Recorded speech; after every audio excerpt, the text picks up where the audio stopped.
3D printed best friends charm. I love designing and printing trinkets like these, so when this poster for the new Deadpool and Wolverine movies dropped during the Super Bowl, I was inspired to make my own.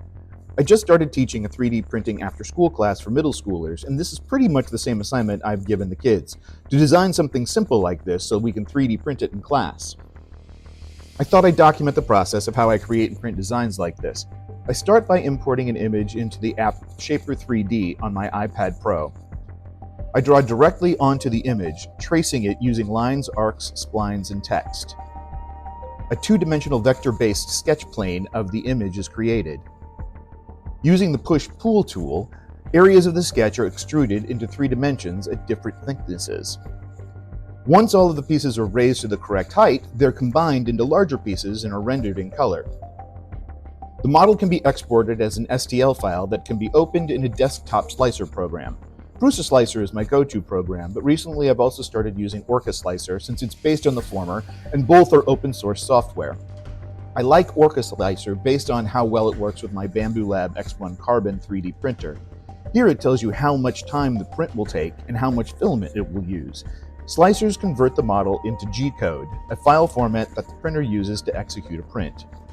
The X1 has an AMS, a multi-material switcher that can use 4 different colors of filament on a single print.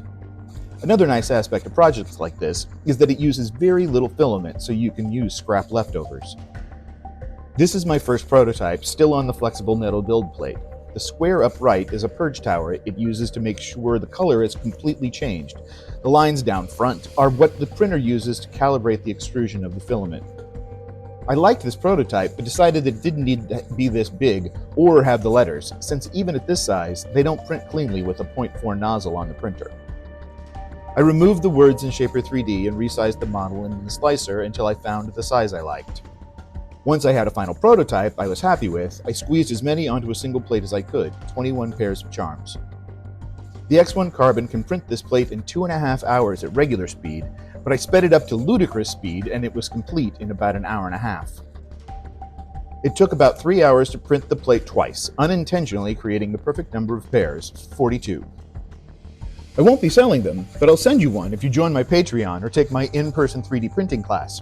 Or you can download the design from my printables.com page and print it for yourself. You can follow me at the links below for more stuff like this. Thanks for watching.